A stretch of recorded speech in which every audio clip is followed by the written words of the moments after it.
Eh, Buenas tardes a todos. Entonces, mi presentación es respecto al laboratorio de espectroscopía óptica no destructiva que estamos implementando en nuestra universidad, San Antonio Abad del Cusco, y que recién ha comenzado a dar un poquito más de resultados, ¿no? Mi presentación está orientada en 3 puntos: una pequeña introducción sobre lo que es nuestro laboratorio, las investigaciones que hemos realizado y nuestros estudios que están siendo previstos para más adelante. Bien, el laboratorio está integrado por 3 personas al comienzo: por Marcos Samayoa, que ya estuvo aquí en Francia; por Carmen Araujo, ellos 2 físicos, y bueno, yo químico. A partir del año 2005-2009 más o menos, que se realizaron los eventos de Spectra en Lima, comenzamos a tener el contacto más fuerte con la Asociación Civil Puya Raimondi, y es a través de este apoyo de nuestros amigos Jorge y François que hemos comenzado a participar y a tener mayor eficiencia en nuestro trabajo. En 2015, gracias al financiamiento del Fondo Gasífero que existe en Cusco, conseguimos la aprobación de un proyecto Epicentro y la adquisición de 2 instrumentos: uno un LIPS y otro un espectrómetro portátil de fluorescencia de rayos X. Ya son 2 equipos pequeños, y el financiamiento está orientado principalmente hacia lo que es estudio de bienes culturales, patrimonio histórico, ¿no? Porque Cusco es una zona con mucha riqueza histórica y arqueológica. Entonces teníamos ese financiamiento.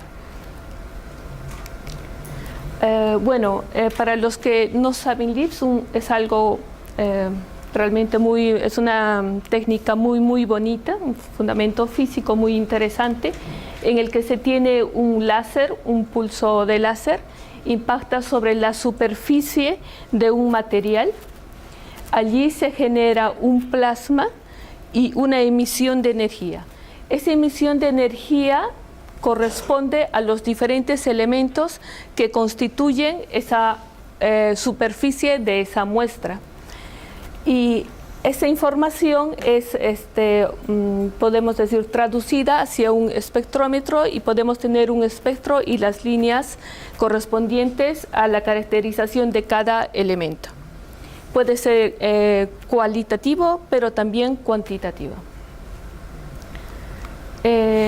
Fluorescencia de rayos X es muy parecido, también principio óptico, en el que se incide una fuente de rayos X, se consigue la expulsión de un electrón en el átomo que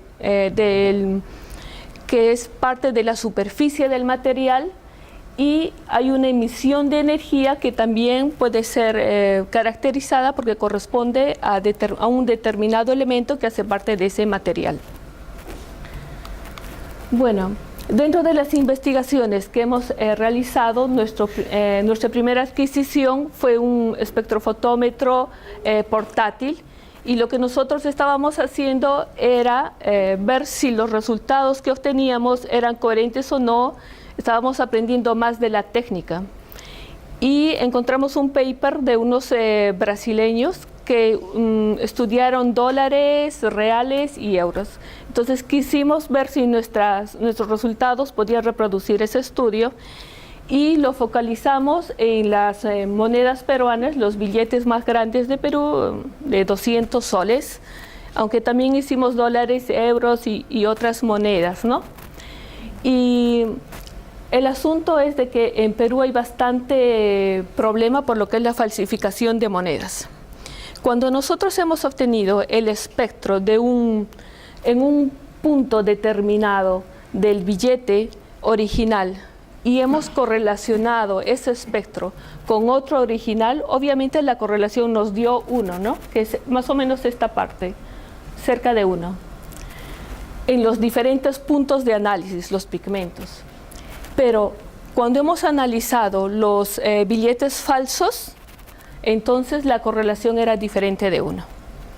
Una forma de identificar la autenticidad de los billetes y ver cuáles son los puntos que los falsificadores están consiguiendo reproducir más fácilmente en los billetes peruanos y en otras monedas, billete de 500 euros, por ejemplo, ¿no?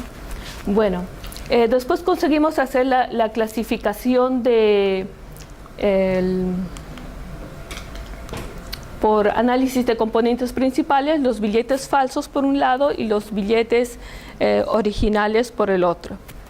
Pero además conseguimos identificar la presencia de algunos elementos tóxicos como plomo y cadmio en los billetes falsos. Entonces no es solo que el problema de la moneda falsa que uno tiene, sino que está en contacto con una cantidad un poquito peligrosa de elementos tóxicos.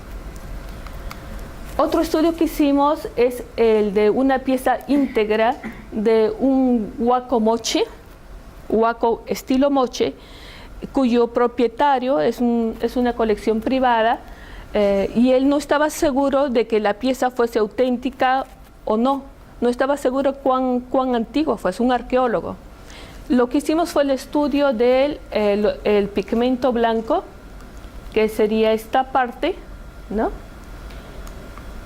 Y por fluorescencia de rayos X se hizo el análisis en varios puntos y encontramos la presencia, por ejemplo, de calcio, que era lo que se esperaba.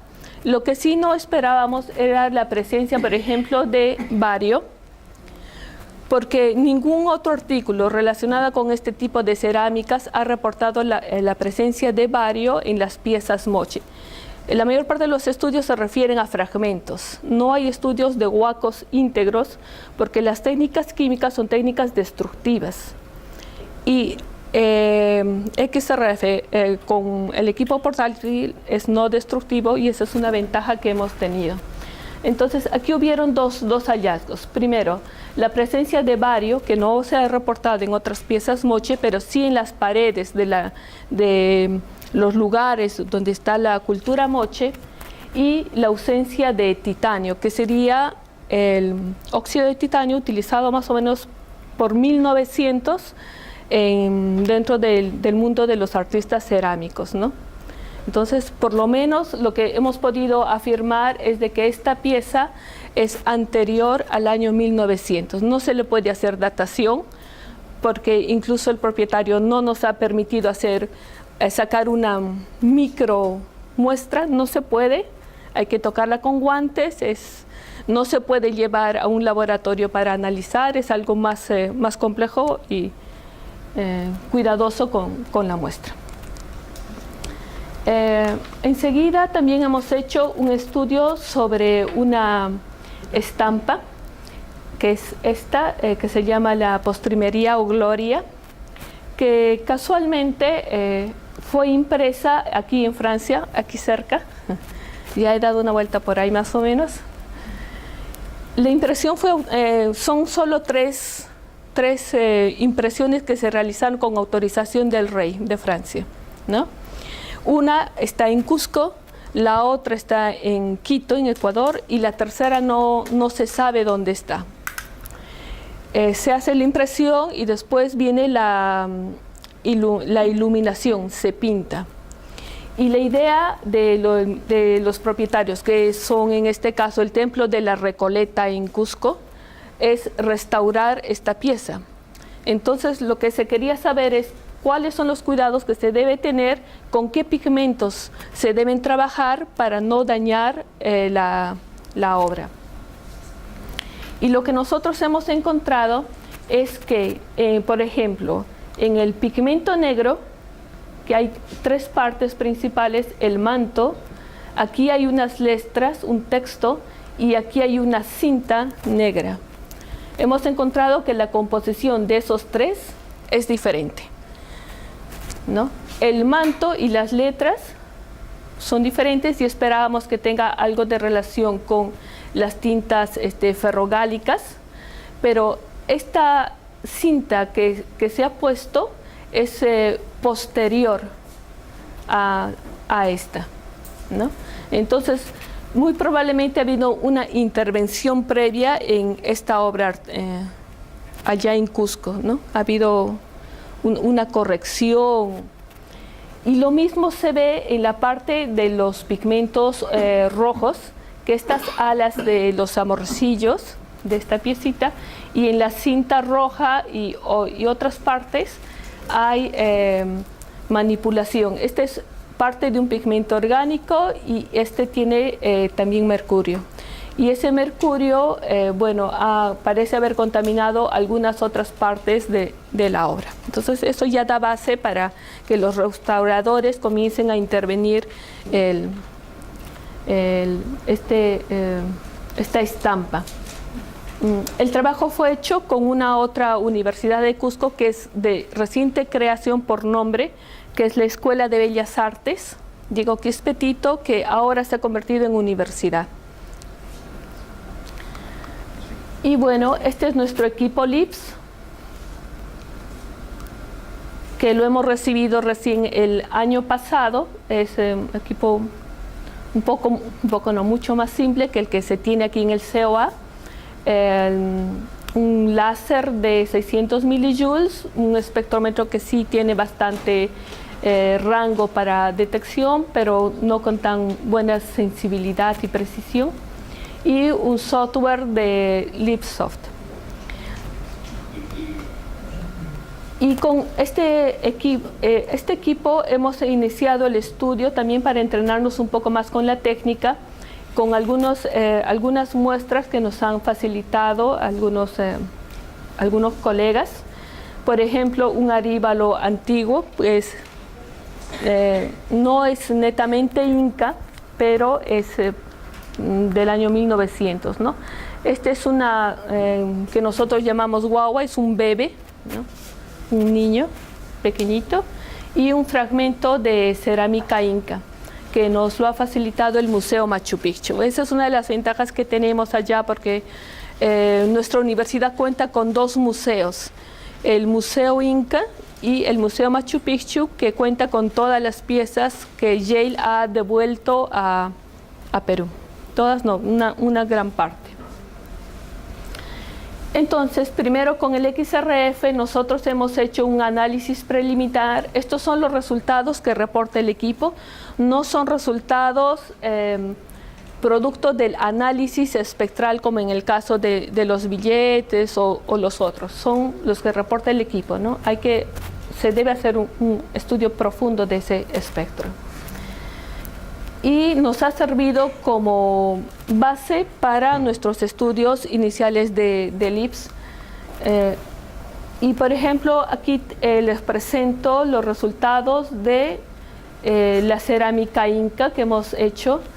Tal vez no se ve muy bien, pero el cráter que se genera es unos 100 micrómetros más o menos, es un poquito grande, pero el cráter no es tan visible a simple vista, ¿no? Este es el primer disparo. En el primer disparo con nuestro equipo láser se observa el pigmento, y hemos continuado impactando en el mismo punto hasta llegar a un espectro que es similar al espectro de la pasta matriz o del reverso. El software que tenemos allá no nos permite hacer un análisis profundo de la composición elemental. Nos puede dar las líneas de los elementos y podemos identificar, pero no es fácil de hacer una cuantificación. Entonces, lo que nosotros necesitamos es optimizar las condiciones de análisis del equipo que tenemos, que como ven es un equipo comercial, en sí es casi como una caja negra que no se pueden hacer muchas configuraciones. ¿Ya? Entonces, en esa cerámica lo que hicimos es la correlación espectral, una diferenciación del espectro del pigmento con el espectro de la pasta matriz, ¿no? Y donde hubiese mayor diferencia correspondería a la línea de los elementos. Entonces, hemos hecho varias correlaciones de ese tipo. Marcos Molina, sobre todo usando R. y obtuvimos la presencia de manganeso, por ejemplo. Este es, para nosotros allí es muy laborioso, ¿no? Porque tenemos que ir comparando, haciendo las correlaciones en R y después hacer la comparación con la base de datos de NIST, y es bien trabajoso esto en realidad. Y entonces eso nos conduce a mi estancia aquí en París, en el COA, y para aprender lo que es más sobre LIBS, la optimización de los equipos, etc. Este es aquí MobiLIBS, el LIBS, el equipo láser, el espectrómetro láser que tienen en el COI que estoy utilizando y en el cual se pueden hacer diversas modificaciones. La idea del estudio acá en este tiempo es optimizar condiciones para cerámicas comerciales. Estas dos son un ejemplo, y estas son cerámicas Inca. Entonces, primero la capacitación busca identificar la presencia de los elementos que están presentes. Por ejemplo, el cobre, nosotros suponemos o que es cobre o que es cobalto, entonces optimizamos para esos elementos. En este primer espectro no se ve la línea tanto del cobre, pero afortunadamente existe este software que facilita mucho el análisis cualitativo.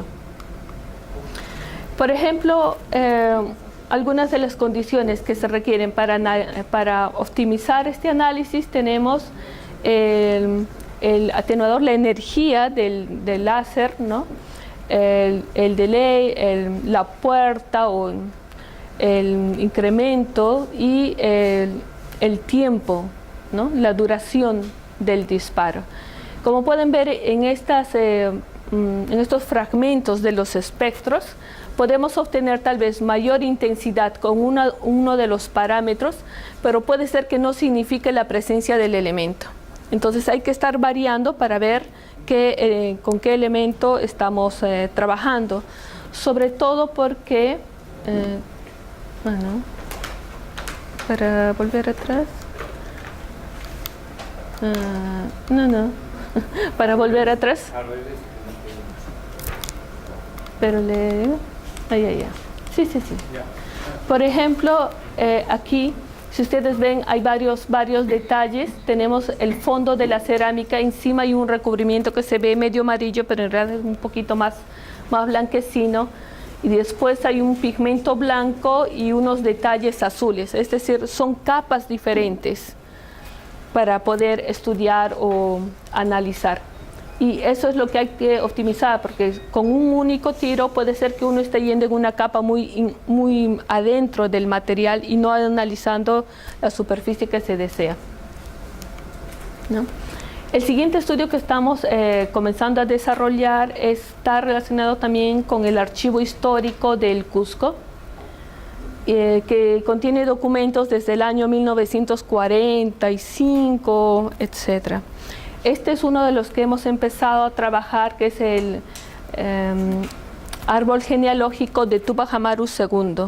Tupac Amaru II fue uno de los primeros latinoamericanos, podríamos decir, que inició la revolución en contra de el virreinato español, ¿no? Entonces, este documento fue elaborado aproximadamente en 1730.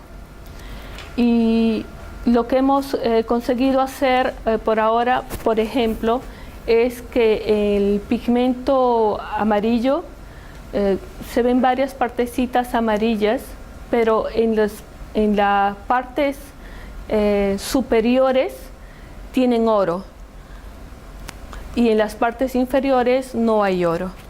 Esto significa que habría dos posibilidades: que el documento estaba en elaboración o que les faltó oro para terminarlo, ¿no? O alguna otra cosa más, ¿no? O alguna otra.